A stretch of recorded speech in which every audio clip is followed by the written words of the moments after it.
The Ballad of Jebediah Orpheus, written by C.H. Benz. Narration by P.T. Rivers. Additional narration by Meg Mesa. Artwork by EvenArch. As the sun slipped behind the Cascadian Mountains, Jebediah pulled out his harmonica. He had spent the better half of the day panning for gold in the Snake River, only to find shiny pebbles and a handful of arrowheads. Jebediah Orpheus had become used to having nothing to show for all his hard work. He rode up to these mountains in Oregon, hoping to find gold. He heard word that many a miner making their way into California to strike it rich. With President Lincoln being so intolerant of slavery, a war had broken out. A war Jeb didn't care to get involved in. The world had taken everything from him. He figured it was time the world gave him something back. He played a little tune as the sun burst out rays of blood red and a tangerine orange. The swaying lights enraptured the entire sky. Jeb had been trained in Mozart and Beethoven, but here he was playing a folksy tune. He didn't quite know where the song would take him. He simply followed it. He was used to this improvisational style nowadays. When he was strapped for cash, he resorted to playing in saloons and cabaret halls. The songs he would play would stir drunkards out of their seats and drag them onto the dance floor. This song, though, felt different. That harmonica carried a harmony that had a bee's sting. The song pricked at the heart, telling a tale of woes. The soft winds of the valley added a harsh atmosphere to the somber tune. He took off his hat and looked inside his brim. Her picture was still there. Agnes Agrippa was a humble schoolteacher. They met when they were just 12 years old. They were both ignorant of the workings of the world at that age. They didn't understand why a black girl like Agnes and a white boy like Jeb being in love would cause trouble.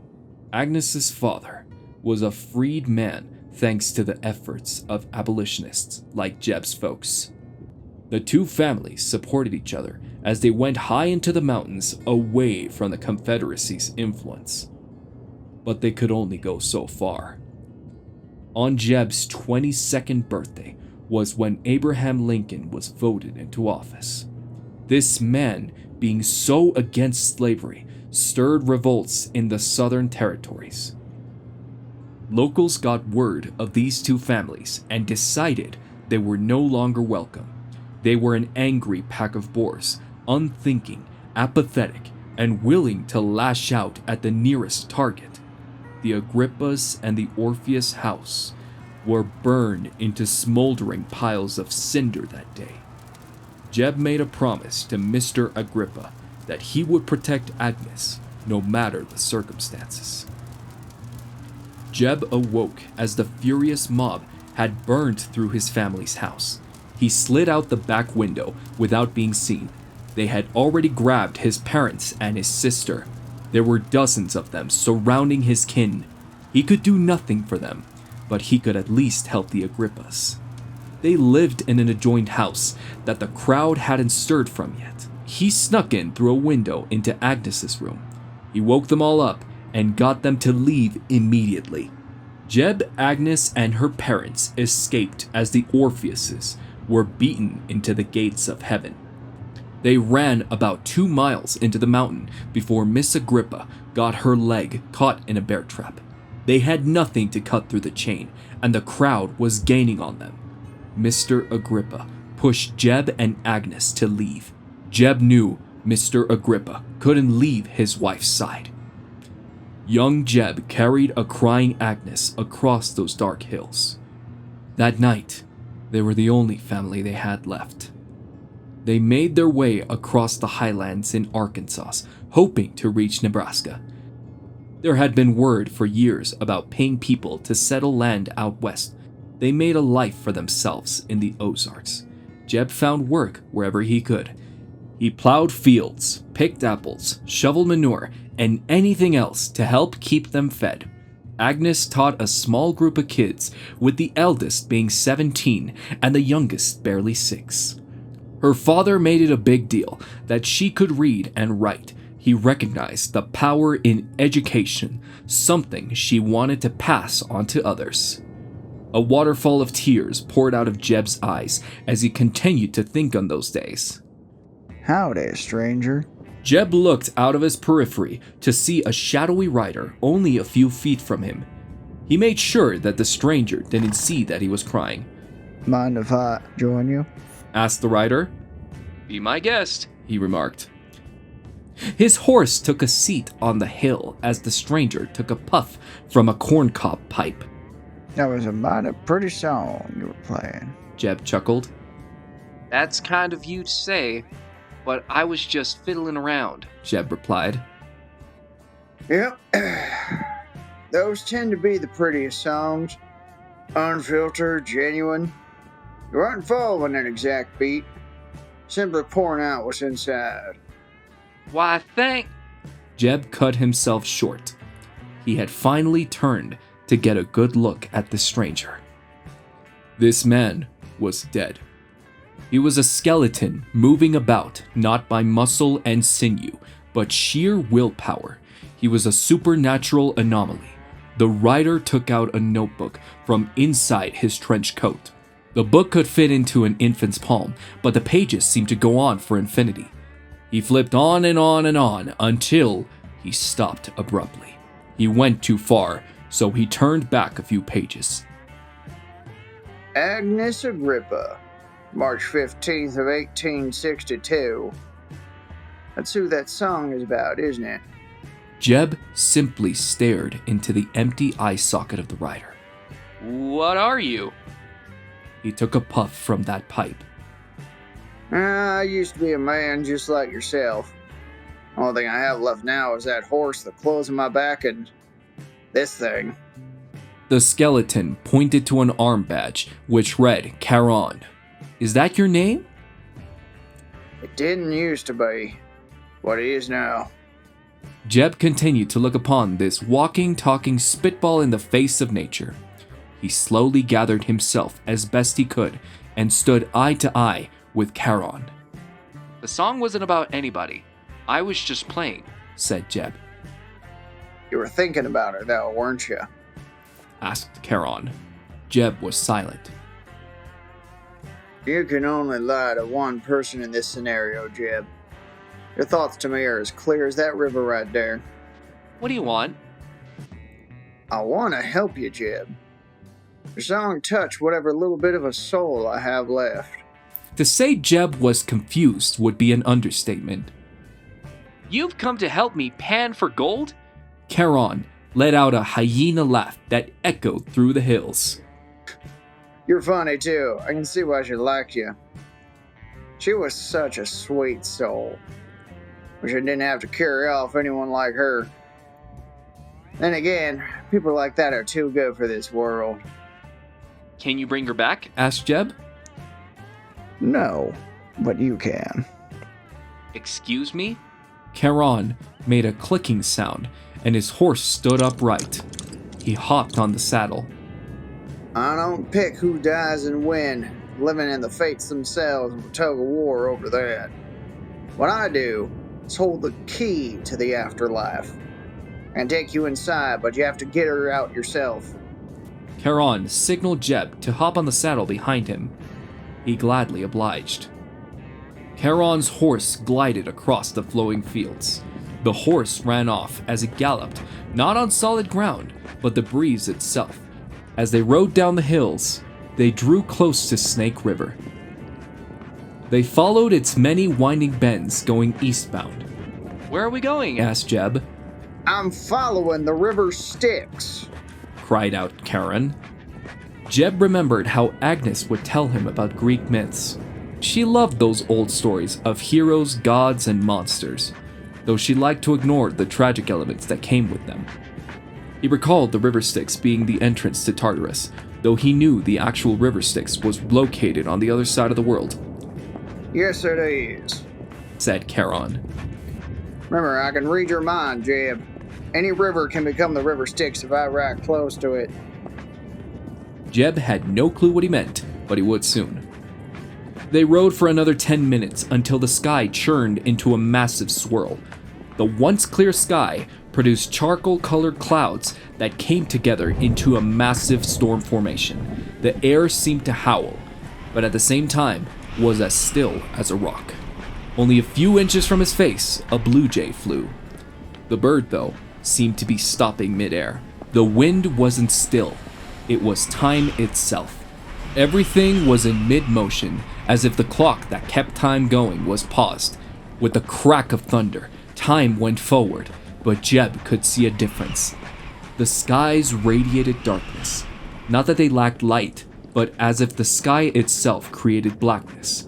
The Oregon mountains were replaced by enormous jagged edges that lacked any green. They looked closer to gigantic stalagmites than actual mountains. The howl of the wind was replaced by a dying bat's scream. This was the underworld. As Jeb got off the horse, a guttural growl came from the hills. A massive three-headed dog the size of a wagon leaped out from behind the boulder. Cerberus landed right in front of them, growling and foaming at the mouth. Charon gave a whistle, and the beast sat down immediately. This is as far as I can take you. The skeleton dismounted and gave the beast a treat out of his pocket. There's no way I couldn't find her by myself. Jeb replied. You don't give yourself enough credit, Mr. Orpheus. You don't know much about this world, but you know quite a bit about Agnes. You can find her. Charon drew close to Jeb. Listen here now. If you do go look for her, I need something from you in return. You can't just take somebody from the underworld and not expect something to go wrong. The scales need to be tipped back into balance. Charon opened up his mind to Jeb, allowing the man to see the skeleton's thoughts. The weight of this offer sank as Jeb knew what this exchange would entail. He didn't care though. He had a promise to keep. And the deal is done. Charon mounted his horse. I'll return here at moonrise in exactly 5 hours. You know where she is. Charon gave his horse a nudge and she whinnied. They galloped off until they disappeared with the sound of thunder. Jeb looked all around the underworld, taking it in. He tried to think about what Charon meant when he said that Jeb knew where Agnes was. There was a whole world out there, and he just couldn't find her on his own. He looked to Cerberus, who continued to stand still at the behest of Charon. Perhaps the dog could sniff her out. He didn't have anything of hers except the picture. It was a long shot, but it was the only one he had. Jeb walked up to Cerberus and gave him a little whistle. The dog bent its head down submissively. One of its heads sniffed the air and could smell something. The gigantic head began to sniff out Jeb's pocket. All he had was a few rocks and an arrowhead. He pulled them out anyway, and Cerberus continued to sniff them. The dog then ate one of them. Jeb thought this would be his chance. He noticed for the first time that day that the rocks were obsidian. Cerberus continued to chew on the volcanic glass right out of his palm. Jeb pulled the picture of Agnes out of his hat brim and showed it to one of the heads that wasn't eating. Can you find her, boy? The head all the way to the right seemed to understand. The right head's eyes squinted at the picture to concentrate. The dog then leaped and bounded off those ghastly mountains, with Jeb following him not too far behind. Hours passed as the hellish guard dog ran through the jagged rocks with no problem. Jeb, on the other hand, came out with more cuts on his hand than a clumsy logger. They reached the peak of these hellish hills, where he found a cabin. He had seen no trees here, so how a cabin got made puzzled him. That was when he got closer to the place. The cabin was made entirely of stone. Jeb looked at the bottom to see the floor and the rocky terrain fused together. The cabin appeared to have popped out of the ground just like a tree. He entered and saw his beloved. There, she was sitting in a chair, reading away. The funny thing was, though, she had no books. There was no paper here, and she was flipping through the air as if she was holding an actual book. But that wasn't the first thing Jeb noticed about her. She was missing her skin. Just like Charon, she was a walking skeleton, prancing about in her Sunday best. He recognized her clothes, and from the tune she hummed, the song she sang whenever she was in a deep reading, the song he sang on the mountains. He couldn't believe it was her, even if she was only a shadow of who she used to be. He knelt in awe. Agnes, dear. He said to her. She didn't break eye contact with her book. He shook her shoulder. Agnes! He yelled. No response. Oh, the tea is ready, she said with a breathy voice. She got up, and the chair disappeared into the ground. She turned to a non-existent stove and mimed picking up a hot kettle. She poured hot water into a teacup. Tell me if that's too hot, she said to a corner in the room. This was Agnes's soul, but without a brain to organize her thoughts. She was rather confused. Jeb remembered that the Greeks were the first to suggest the body was merely a vessel to carry a human soul. Perhaps like how water spills everywhere when a glass of water breaks, Agnes's thoughts and memories spilled everywhere with no way to organize itself. The underworld must then shift around their thoughts. It's right there over them hills, boys. Jeb looked out the window to see a crowd of skeletons gathered. A division of dead Confederates were forming over the horizon. The stars and bars came with them flying over the mountains. Buccaneers Brigade was what many called this regiment. They were part of the 3rd Corps, Army of Tennessee. They reportedly would quarter households, pillage them of any food, and take their women for whatever desires they had. Jeb knew this all too well. When he saw them, a mixture of deja vu and dread churned in his stomach. These ghosts were incapable of realizing they were dead. They simply acted out what they did in life, unable to tell what they truly were. They were reenacting the night they raided Jeb and Agnes's home in the mountains. They were about to take Agnes away from him for a second time. She wouldn't be able to die a second time, but they would be able to stall them enough to miss their ticket out of there. Jeb grabbed the bony arm of Agnes and pulled her along.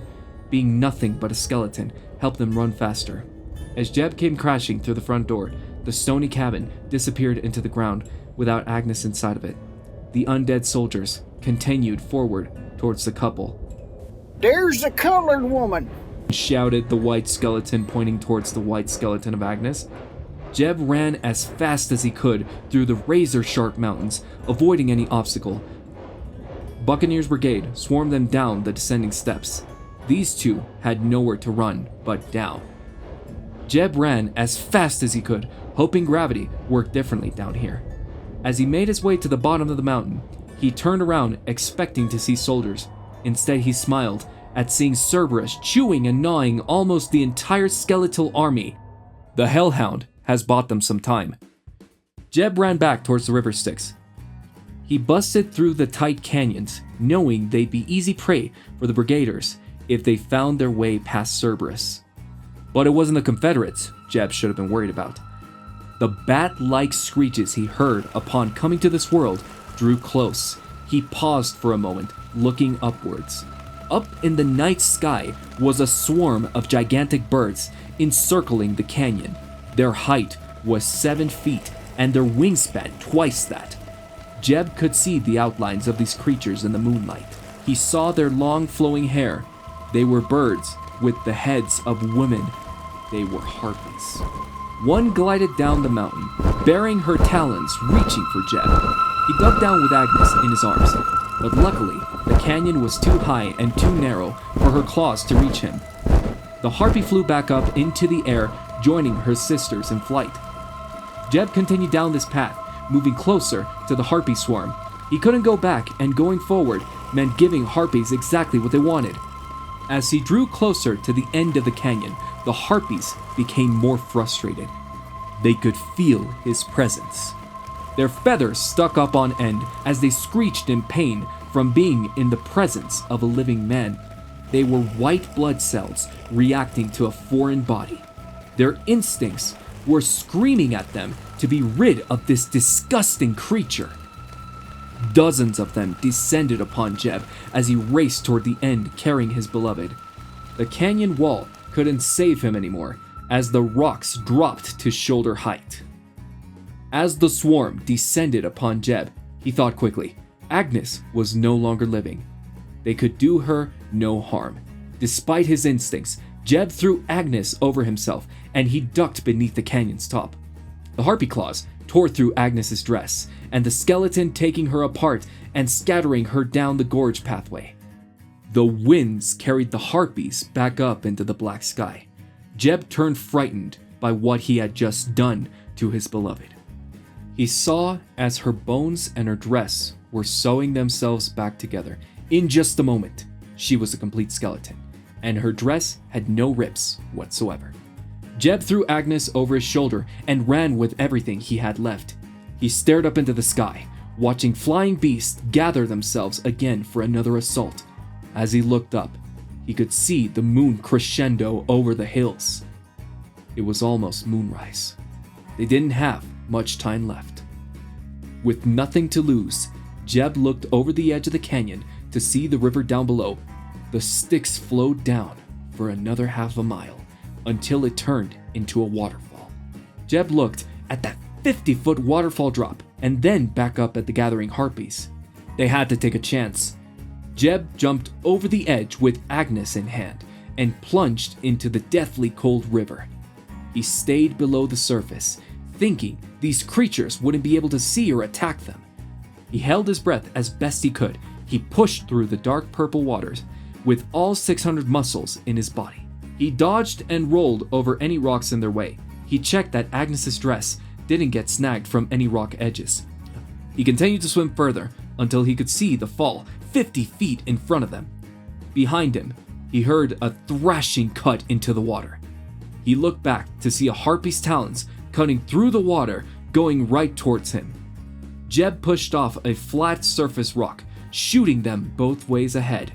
The cold water stung all the cuts he received climbing up that mountain earlier. He kicked and kicked as much water as he could until they finally dropped off that fall. The Styx shoot them out into the crisp air, tumbling down below. The harpy talons are barely scraping Jeb's back as they fall to safety. Jeb blacked out from the fall, but the current washed them both ashore. He awoke, sopping wet next to Agnes. He coughed up the icy water, breathing in the underworld air. He stood up, though he nearly dropped right back down. His body was drained of all it had. He looked up, afraid the swarm might have followed them out. All he was greeted by was the full moon rising in the horizon. They had made it. With the clasp of thunder, Charon came running around the corner. He had behind him on his saddle 2 other skeletons. I appreciate your patience, Jebediah, Charon said as he dismounted. Charon grabbed the 2 dead men and tossed them discus style onto the other side of the river. They both got up, showing no offense to the gesture, and went about on their way. I had a few errands to run. Charon saw Agnes pick herself up and make her way to him. Jebediah, you didn't tell me we had guests, She said in her ghostly voice. She continued to keep house as the 2 stared at her. I kept my part of the deal, Charon, said Jeb. It's your turn. Charon nodded. He hopped onto his horse and signaled Jeb to join him. Jeb propped Agnes behind Charon and he saddled up behind her. Charon gave his horse a little kick, and in less than a second, they were back in the Oregon mountains. Jeb could feel the sunlight hitting his skin. A renewed energy came over him now that he was out of that death world. He wondered if this is how flowers felt when the sun came up every morning. The 3 dismounted. So, how does this work? Asked Jeb. Charon pointed towards Agnes. Kinda like that. Jeb didn't know what he meant at first until he saw her coming back to life. Her skin, muscle, and nerves reappeared on her. The sight was like watching an orange being peeled in reverse. Jeb nearly had a heart palpitation when Agnes looked at him again. Jebediah. She asked with a confusing tone. He grabbed onto Agnes, holding on tight, the same way a shipwrecked survivor clings to a lifeboat. His mouth couldn't form words, and instead he kissed her. She pushed Jeb away, not out of disgust, but to recollect herself. She looked all around the hills, taking in the beautiful sights. We aren't in Arkansas anymore, are we? Jeb chuckled. No, darling, it's been a year since we've been there. He held her hands. This is Oregon. Without you, I didn't have anywhere else to go. Jeb stroked his chin, contemplating telling her the truth or not. You've been dead, Agnes. But we brought you back. We? She said. She stared at Karan with pure terror, just as Jeb had a few hours ago. Jeb, what have you done? I fulfilled my promise, Agnes. Your father commanded I protect you. She brought him close. I've read enough stories to know you don't make a deal with death and you don't give something in return. Jeb smiled. You were always too quick for me. That's why I loved you. What do you mean? You loved me. Jeb wrapped his arms around Agnes's waist, and their lips embraced. The passionate fire inside them reigniting after being gone from one another for too long. Jeb wished Karan could keep this moment frozen forever. As their lips touched, he could feel his life slipping away. His skin and muscle evaporated into the wind without any pain. He stood before her, now a skeleton, just like how she was a few minutes ago. Agnes looked to see Karan was nowhere to be seen. He's been laid to rest. They got somebody else to pick up his shift now, said Jeb. Agnes froze as she understood everything. Tears broke free from her eyes and poured down onto the daisies in the field. Jebediah! Please, no! That used to be my name. He pointed to a badge reading Karan that now appeared on his shoulder. I'll never leave you, Agnes. The man once called Jebediah Orpheus hopped on the horse and vanished from sight, but not from her side. Agnes Agrippa died August 23rd of 1898. She had a near-death encounter on March 5th of 1862 with a regiment of the Confederate soldiers called Buccaneers Brigade. Her husband, Jebediah Orpheus, bravely fought them off as she disappeared in the woods. He died that night. She decided to travel to Oregon to pan for gold, and there meet a mining family called the Harrises. She grew close to their eldest, Jacob, and they eventually married in 1866. They would go on to have 3 kids. She had a long, though unremarkable life. The only thing about her that stood out was how nothing could seem to hurt her. Every bandit, burglar, or horsefly that spit at her in the wrong direction found themselves at the end of a gun barrel. She died in the arms of her loving husband, with her final words being, Thank you, Jeb.